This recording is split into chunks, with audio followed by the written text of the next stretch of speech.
Masih bersama kami di Kompas Sulsel.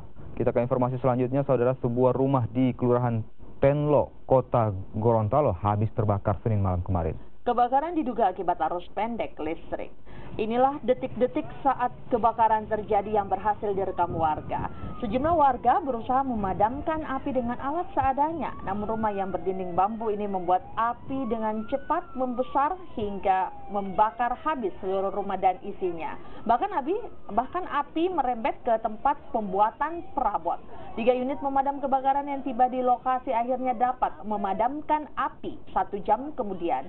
Tidak ada korban jiwa dalam kebakaran ini, namun seluruh isi rumah tidak ada yang dapat diselamatkan.